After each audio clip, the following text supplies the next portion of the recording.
Hi welcome back to my YouTube channel. ഞാനൊരു കുഞ്ഞ് video ആയിട്ടാണ് വന്നിട്ടുള്ളത്. കല്ലുമ്മക്കായ റോസ്റ്റ് ചെയ്യുന്ന വീഡിയോ ആണ്. നമുക്ക് വീഡിയോയിലേക്ക് പോകാം. വീഡിയോ നിങ്ങൾക്ക് ഇഷ്ടപ്പെടുകയാണെങ്കിൽ ഒന്ന് ലൈക്ക് ചെയ്തതിനൊന്ന് സപ്പോർട്ട് ചെയ്തോളൂ കേട്ടോ.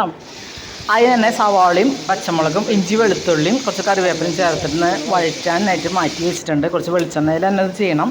വെളിച്ചെണ്ണ ഒഴിച്ചിട്ട് ഇതൊന്ന് വഴറ്റാനായിട്ട് വെക്കാം. കല്ലുമ്മക്കായ എനിക്ക് ക്ലീൻ ചെയ്താണ് കിട്ടിയത്. അത് നന്നായിട്ട് കഴുകി വൃത്തിയാക്കി അത് ഉപ്പും മഞ്ഞൾപ്പൊടിയും കുരുമുളക് പൊടി ചേർത്ത് ഞാൻ വേവിച്ച് മാറ്റി വെച്ചിട്ടുണ്ട്. ഇനി സവാളയിലേക്ക് കുറച്ച് മഞ്ഞൾപ്പൊടി ചേർത്തിട്ട് നന്നായിട്ട് വഴറ്റിയെടുക്കാം. ഇതൊന്ന് നന്നായി മുരിഞ്ഞൊന്നും വരണ്ട. ഒരു പകുതിയായിട്ടൊന്ന് വാടി വരുമ്പോൾ അതിലേക്ക് മല്ലിപ്പൊടിയും മുളക് പൊടിയും ഗരം മസാലയും ചേർത്തിട്ട് നന്നായിട്ടൊന്ന് ആ പൊടിയുടെ പച്ചമണം മാറുന്ന വരെ ഒന്ന് വഴറ്റിയെടുക്കാം.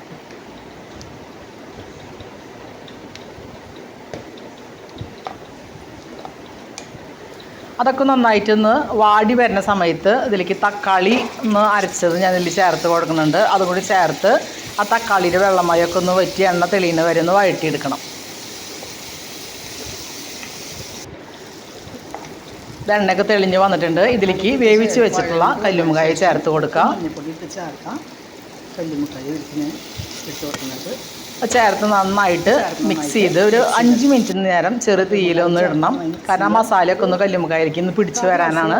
ഒരു 5 മിനിറ്റിന് ശേഷം നമുക്കിതിലേക്ക് കുറച്ച് കുരുമുളക് പൊടി കൂടി ചേർത്ത് കൊടുത്ത് ഗ്യാസ് ഓഫ് ചെയ്താൽ കല്ലുമ്മക്കായ റോസ്റ്റ് ചെയ്ത് റെഡി ആയിട്ടുണ്ട്. ഒരു പ്രാവശ്യം നിങ്ങളിങ്ങനെ ട്രൈ ചെയ്ത് നോക്കുക. ചപ്പാത്തിക്കോ പൊറോട്ടയ്ക്കോ ചോറിനായാലും അടിപൊളി കോമ്പിനേഷനാണ്. അടിപൊളി ടേസ്റ്റ്. ഒരു പ്രാവശ്യം നിങ്ങൾ ട്രൈ ചെയ്ത് നോക്കാം. നിങ്ങൾക്ക് വീഡിയോ ഇഷ്ടപ്പെടുകയാണെങ്കിൽ ലൈക്ക് ചെയ്ത് തന്നെ ഒന്ന് സപ്പോർട്ട് ചെയ്തോളൂ കേട്ടോ. സബ്സ്ക്രൈബ് ചെയ്യാതെ ചാനൽ കാണുന്നവരുണ്ടെങ്കിൽ പ്ലീസ് ഒന്ന് സബ്സ്ക്രൈബ് ചെയ്യണേ. നിങ്ങളുടെ കൂട്ടുകാർക്കൊക്കെ വീഡിയോ ഒന്ന് ഷെയർ ചെയ്ത് കൊടുത്തോളൂ കേട്ടോ.